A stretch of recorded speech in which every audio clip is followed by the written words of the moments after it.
Saya Sania Evin Grinda dengan NPM 1718011012 akan melaksanakan resusitasi pada neonatus. Jadi yang pertama kita lakukan adalah evakuasi terhadap ibu sang anak. Seperti ini. Jadi ibu, ternyata bayinya ini harus dilakukan tindakan yang tujuannya untuk menyelamatkan si bayi. Tapi sebelumnya apakah ibu bersedia? Nah, jika ibunya bersedia, selanjutnya yang kita lakukan adalah mempersiapkan semua alatnya. Yang pertama itu adalah tempat resusitasinya seperti tempat yang datar, terus kemudian ada handuk, lampu penghangat untuk menghangatkan si bayi, terus ada ambu bag dan juga saksian untuk menghisap lendir pada mulut dan juga hidung bayi. Nah, setelah sudah mempersiapkan alat, yang pertama kita harus menilai Apgar skor sang anak, bagaimana warna kulitnya, langsung menangis atau tidak, bagaimana tonus ototnya. Nah, kemudian jika ada tanda-tanda bayi tidak langsung menangis atau misalnya kulitnya berwarna biru dan tidak bernapas, ya bisa kita lakukan yang pertama kita memberikan penghangat kepada si bayinya dengan cara misalnya menyalakan lampu penghangatnya. Nah, kemudian kita tidak lupa juga mengeringkan badan si bayi. Setelah dikeringkan, kita mereposisi bayi dengan sedikit ekstensi pada lehernya untuk membuka jalan nafas. Nah, kemudian yang pertama kali kita lakukan adalah menghisap lendir yang ada pada mulutnya dengan saksian. Kemudian di hidung. Setelah itu kita berikan rangsangan taktil pada kaki si bayi. Kemudian bisa kita evaluasi bagaimana warna kulitnya, pernapasan, dan juga denyut jantungnya dengan menggunakan stetoskop untuk menilai denyut jantungnya. Nah, apabila ternyata kurang dari 60 kali per menit, bisa kita lakukan VTP. Nah, kita berada di atas kepala bayi.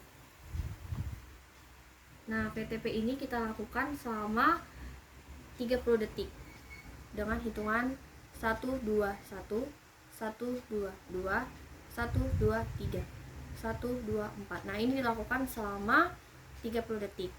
Nah, kemudian kita evaluasi kembali bagaimana pernafasan, warna kulit, dan juga denyut jantungnya.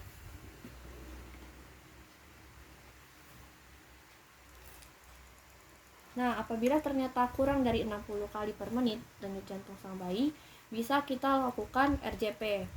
Nah, RJP ini dilakukan bersamaan dengan ventilasi, dengan VTP tadi. Bisa minta bantuan orang lain untuk melakukan VTP-nya, sedangkan kita melakukan RJP. Nah, RJP ini bisa kita lakukan dengan kedua jempol, atau bisa juga kita lakukan dengan jari telunjuk dan jari tengah.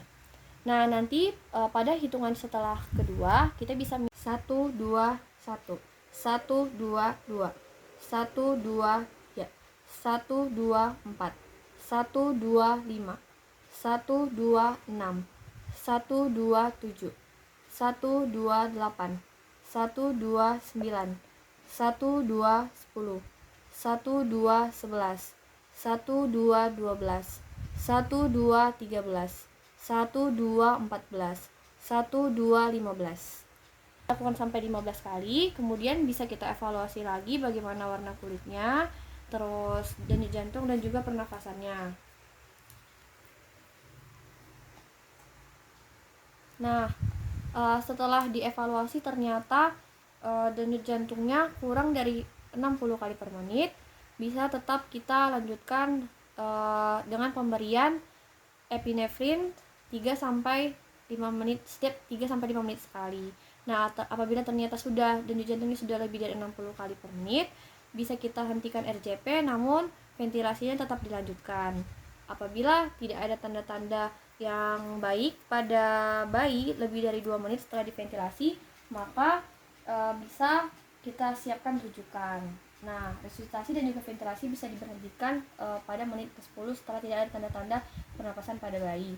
Nah, setelah selesai, kita bisa kembali untuk membersihkan alat-alat dan mencuci tangan.